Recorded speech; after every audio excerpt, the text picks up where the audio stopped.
الحمد لله رب العالمين والصلاة والسلام على سيد الأنبياء والمرسلين وعلى آله وأصحابه أجمعين اما بعد. حاضرین گرامی قدر، ابھی کچھ دنوں قبل فلم انڈسٹری کی طرف سے ایک فلم کا ٹریلر جاری ہوا اور اس فلم میں دارالعلوم دیوبند، جمعیت علماء ہند اور اس کے موجودہ صدر مولانا محمد ارشد مدنی صاحب دامت برکاتہم کو نشانہ بنایا گیا. یعنی اس فلم کے ذریعے نفرت پھیلائی گئی، مسلمانوں کے خلاف نفرت کا اظہار کیا گیا. اس فلم کو لے کر جمعیت علماء ہند نے اور کچھ لوگوں نے دلی کی عدالت میں مقدمہ کیا. عدالت نے، ہائی کورٹ نے فی الحال فلم کی ریلیز پر پابندی لگا دی ہے. مقدمہ عدالت میں ہے. اس سے ہم اور آپ سمجھ سکتے ہیں کہ اس وقت فرقہ پرستوں کا ذہن کیا ہے اور اس کا مزاج کیا ہے. دارالعلوم دیوبند کو جب وہ نشانہ بنا سکتے ہیں تو پھر مسلمان کی تہذیب، مسلمان کا تمدن یہاں کیسے محفوظ رہے گا؟ آئیے ہم آپ کو انتہائی اختصار کے ساتھ بتاتے ہیں کہ دارالعلوم دیوبند نے اس ملک میں کیا کیا ہے، جمعیت علماء ہند نے اس ملک میں کیا کیا ہے. ہم سبھی کو یہ معلوم ہے کہ اس ملک میں مسلمانوں نے تقریباً 600 سال باقاعدہ حکومت کی ہے. ان کے درمیان آپس میں کبھی اختلاف ہوا، چپقلش ہوئی، رنجش ہوئی، لیکن یہاں کے لوگوں کی انہوں نے خدمت کی ہے. وہ لوگ باہر سے ضرور آئے تھے لیکن ان لوگوں نے ہندوستان کو اپنا وطن بنا لیا. اور اس وقت یہاں جو ہندو تھے، مسلمان تھے، دیگر مذاہب کے ماننے والے تھے، سب کے ساتھ انہوں نے اچھا سلوک کیا اور ملک نے اتنی ترقی کی کہ یہ ملک سونے کا چڑیا کہلایا جانے لگا. دنیا کی اور قومیں اس ملک کو لالچ کی نگاہ سے دیکھنے لگی. چنانچہ 1600 عیسوی میں لندن میں ایسٹ انڈیا کمپنی کے نام سے ایک کمپنی بنی. اس کا ابتدائی طور پر مقصد یہ تھا کہ ہندوستان میں جا کر وہ تجارت کرے. چنانچہ اس کمپنی نے آ کر ہندوستان میں کلکتہ کے ساحل پر اپنی تجارت کا آغاز کیا. 1600 سے لے کر 1757 تک 150 سال تک اس نے عیاری کے ساتھ، مکاری کے ساتھ اس ملک کے الگ الگ حصے میں تجارت کی. اب اورنگزیب عالمگیر رحمۃ اللہ علیہ، جنہوں نے اس ملک میں 48 سال حکومت کی، جب ان کا انتقال ہوا اور ان کے خاندان میں اختلاف شروع ہوا تو اس اختلاف کا انگریزوں نے غلط فائدہ اٹھانا شروع کیا.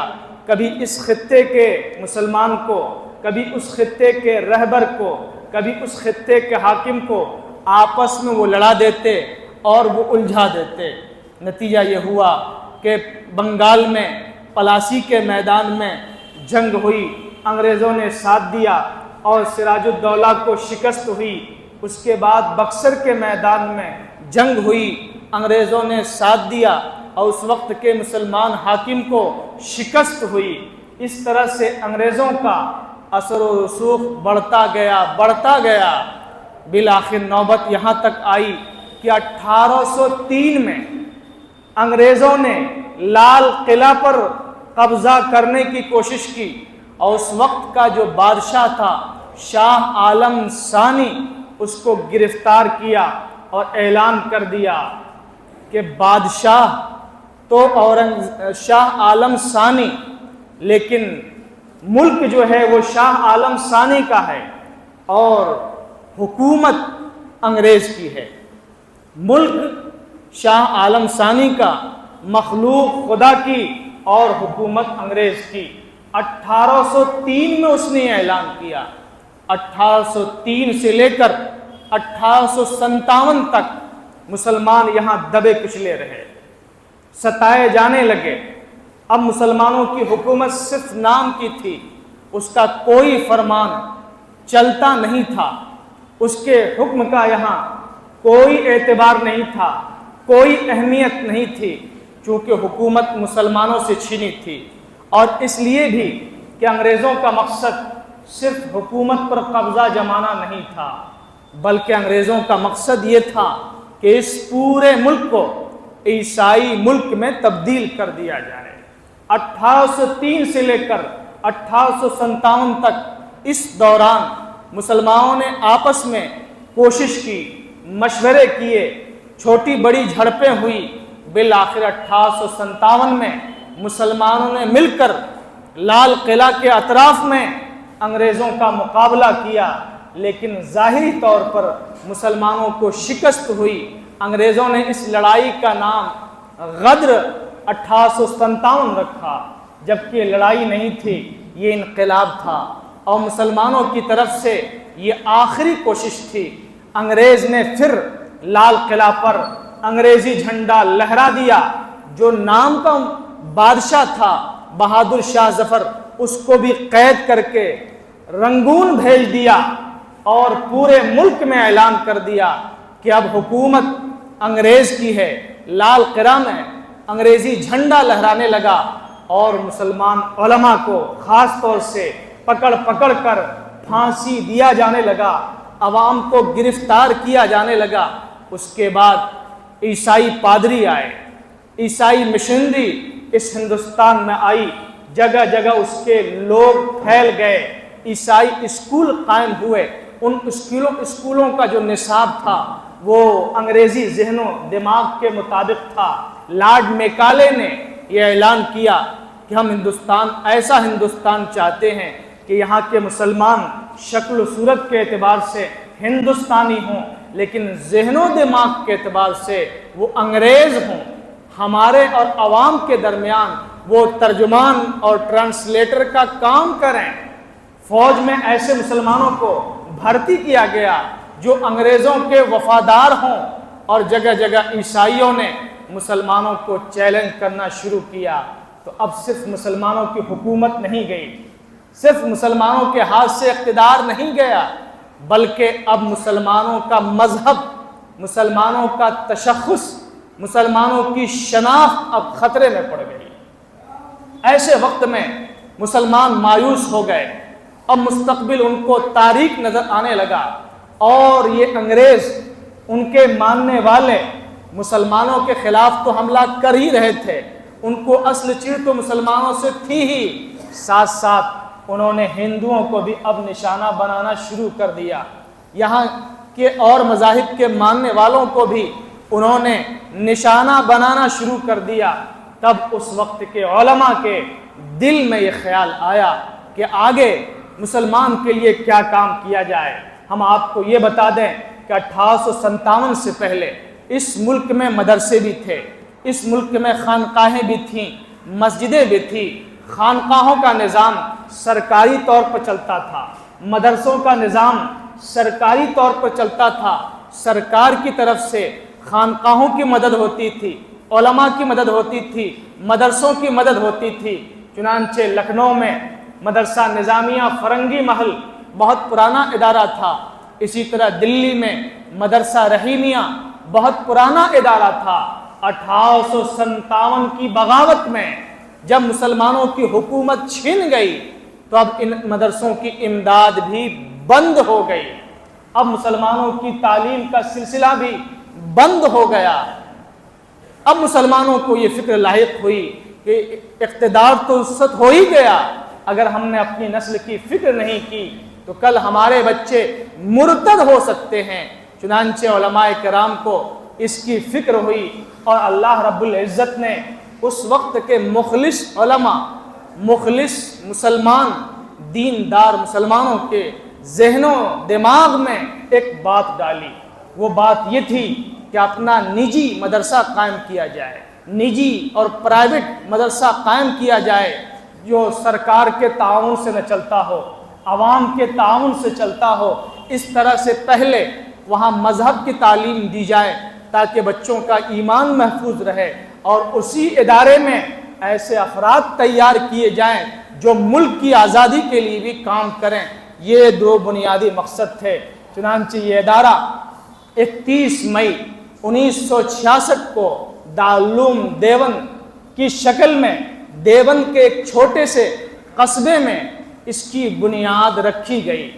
انار کے پیڑ کے نیچے مسجد چھتہ کے سامنے ایک استاد ملا محمود اور ایک شاگرد محمود حسن کے نام سے اس ادارے کا آغاز ہوا۔ اس کی بنیاد اور مشورے میں مولانا محمد قاسم نانوتوی شریک تھے، اور باقاعدہ یہ حاجی عابد حسین اور ان کے رفقا کی موجودگی میں اس ادارے کی بنیاد پڑی۔ عابد کے یقین سے روشن ہے، عابد کے یقین سے روشن ہے سادات کا سچا صاف عمل، آنکھوں نے کہاں دیکھا ہوگا اخلاص کا ایسا تاج محل۔ اور وہی وہ دارالعلوم تھا جہاں سے علماء تیار ہوئے اور آزادی کے جیالے تیار ہوئے۔ ہے عزم حسین احمد سے بپا ہنگامے گیر و دار، یہاں شاخوں کی لچک بن جاتی ہے باطل کے لیے تلوار۔ یہاں بہت سے افراد اسی ادارے سے تیار ہوئے۔ یہ علم و ہنر کا گہوارہ، تاریخ کا وہ شہپارہ ہے، ہر پھول یہاں ایک شعلہ ہے، ہر سرو یہاں مینارہ ہے۔ یہ دارالعلوم تھا اور یہ اس کی شناخت تھی، یہ اس کا اعلان تھا۔ اللہ رب العزت نے ان کے خلوص کو قبول کیا اور ان کے اندر کی بے چینی کو قبول کیا۔ چھوٹا سا مدرسہ مکتب کی شکل میں بظاہر اس کا آغاز ہوا، اور پھر دھیرے دھیرے وہ مدرسہ اتنا بڑا اور اس کی خدمت اتنی عام ہوئی کہ پچھلے 150 سال سے پوری دنیا میں اس کے فضلاء کام کر رہے ہیں۔ پورے بر صغیر میں اس کے علماء پھیلے ہوئے ہیں۔ پاکستان، بنگلہ دیش، برما، افغانستان میں اس کے علماء براہ راست پھیلے ہوئے ہیں۔ اس وقت دنیا کا کوئی ملک ایسا آپ کو نہیں ملے گا جہاں یہاں کے فضلاء براہ راست ڈائریکٹ پڑھے ہوئے یا بالواسطہ انڈائریکٹ پڑھے ہوئے نہ ہوں۔ دارالعلوم کی بنیاد کا یہ دو بنیادی مقصد تھا۔ ایک طرف اپنے دین کی حفاظت، اپنے ایمان کی حفاظت، اپنے تشخص کی حفاظت، اپنی نسل کے ایمان کی حفاظت، اور دوسری طرف اس ادارے سے ایسے افراد تیار ہوں جو انگریزوں کو اس ملک سے نکال باہر کریں۔ چنانچہ بنیاد گزاروں میں مولانا محمد قاسم نانوتوی تھے۔ انہوں نے حدیث پاک پڑھی تھی شاہ عبد الغنی مجددی سے، انہوں نے حدیث پڑھی تھی شاہ اسحاق سے، انہوں نے حدیث پاک پڑھی تھی شاہ عبد العزیز سے، انہوں نے حدیث پاک پڑھی تھی شاہ ولی اللہ محدث دہلوی سے۔ شاہ ولی اللہ محدث دہلوی سے پہلے بھی اس ہندوستان میں علماء ہوئے، ان کی کتابیں آج بھی موجود ہیں، لیکن شاہ ولی اللہ محدث دہلوی وہ پہلے عالم ہیں کہ اس زمانے میں انہوں نے مکۃ المکرمہ کا، مدینہ منورہ کا سفر کیا اور وہاں کے علماء سے حدیث پاک حاصل کی، اور پھر یہاں کے علماء کو درس دیا۔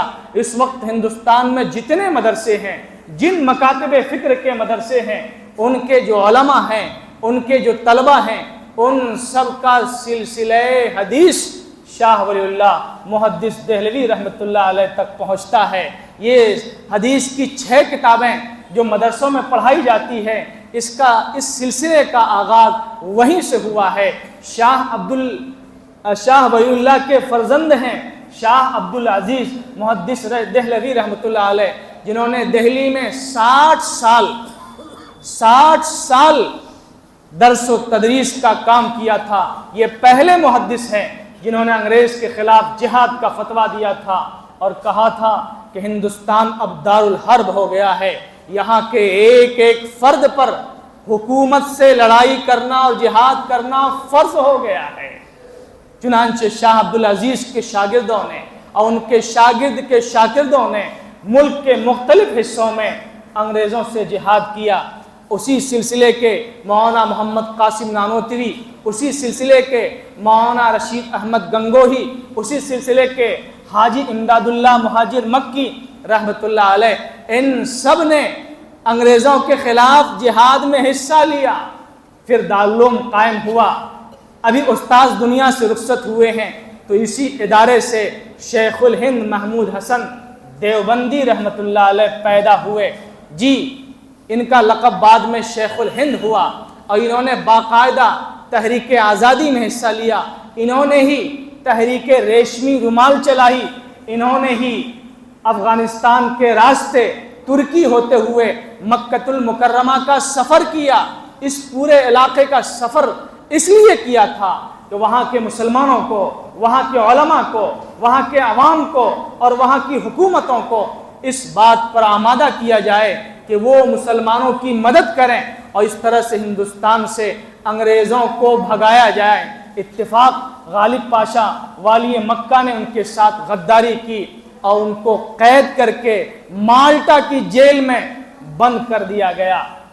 مالٹا کی جیل میں رہ کر انہوں نے مشقت برداشت کی، پریشانی برداشت کی۔ وہاں رہ کر اللہ کے اس بندے نے قرآن پاک کا مکمل ترجمہ لکھا۔ آپ اندازہ کیجئے کتنے بڑے وہ عالم ہوں گے۔ وہی ترجمہ ابھی سے کچھ سالوں پہلے تک سعودی عرب سے چھپتا تھا۔ اس وقت کچھ وجوہات کی بنیاد پر اس کو وہاں کی حکومت نے بند کر دیا ہے۔ وہ وجوہات گرچہ صحیح نہیں ہیں، ہم اس کی تفصیلات میں جانا نہیں چاہتے۔ پورے قرآن پاک کا ترجمہ اور کچھ پارے کی تفسیر حضرت نے وہیں بیٹھ کر لکھی۔ آپ کے شاگرد محترم حضرت حسین احمد مدنی رحمۃ اللہ علیہ ان کے ساتھ جیل میں وہیں پہنچے۔ یہ حسین احمد مدنی وہ ہیں جنہوں نے مدینہ منورہ میں رہ کر 15-16 سال حدیث پاک کا سبق دیا ہے۔ یہ حسین احمد مدنی وہ ہیں جن کے شاگرد انڈین اور ہندوستانی تو تھے ہی، الجزائر کے علماء بھی ان کے شاگرد تھے اور ان کی تحریک پر ان لوگوں نے الجزائر میں تحریک آزادی چلائی اور انگریزوں کو وہاں سے بھگایا۔ ہے عزم حسین احمد سے بپا ہنگامے گیر و دار یہاں۔ یہ دارالعلوم دیوبند کا ترانہ کا ایک ٹکڑا ہے۔ شاخوں کی لچک بن جاتی ہے باطل کے لیے تلوار یہاں، 100 بار سوارا ہے ہم نے اس ملک کے گیسوئے برہم کو، یہ اہل جنوں بتلائیں گے، یہ اہل جنوں بتلائیں گے کیا ہم نے دیا ہے اس گلشن کو۔ یہ دارالعلوم دیوبند کا کردار رہا ہے۔ اس وقت سے لے کر آج تک دارالعلوم دیوبند مسلمانوں کی تو خدمت کر ہی رہا ہے، اس ملک کی بھی اس نے خدمت کی۔ چنانچہ تحریک آزادی میں وہاں کے علماء شریک رہے۔ دارالعلوم دیوبند کی بنیاد 1866 میں پڑی۔ اس کے بعد ملک کی سب سے بڑی سیاسی تنظیم کانگریس کا وجود ہوا ہے، لیکن یہ 1885 میں وجود میں آئی ہے۔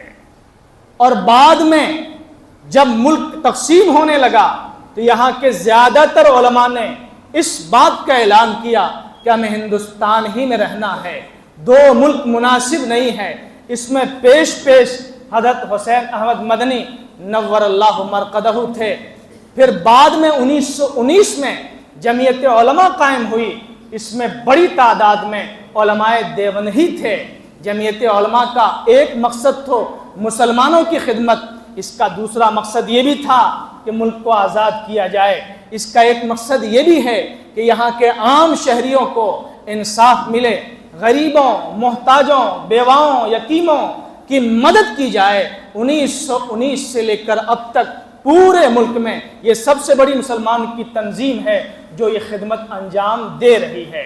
کہیں سیلاب آتا ہے، کہیں آگ لگتی ہے، کہیں لوگوں کو بیجا ستایا جاتا ہے تو اس کے افراد وہاں پہنچ جاتے ہیں۔ 1919 کے بعد 1921 میں آپ کے بہار میں امارت شریعہ کی بنیاد پڑی۔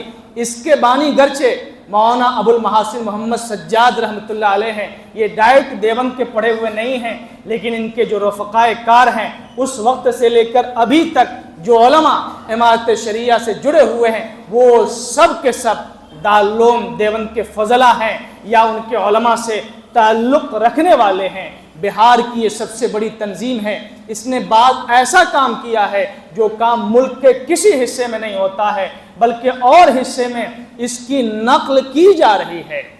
تبلیغی جماعت اور یہ دعوتی تحریک جو پوری دنیا میں پھیلی، جس کے لوگ پوری دنیا میں پائے جاتے ہیں، اس دعوت کو اللہ تعالیٰ نے اتنی مقبولیت بخشی کہ افریقہ کے صحراؤں میں، امریکہ کی ریاستوں میں، چین میں، جاپان میں، دنیا کے جس خطے میں جہاں بھی مسلمان رہتے ہیں دعوت و تبلیغ کے اس مشن سے جڑے ہوئے ہیں۔ اس کی بنیاد 1926 یا 27 میں پڑی اور اس کی بنیاد ڈالنے والے مولانا محمد الیاس کاندھلی رحمۃ اللہ علیہ ہیں۔ وہ اسی دارالعلوم دیوبند کے پڑھے ہوئے تھے، اسی دارالعلوم دیوبند کے فاضل تھے۔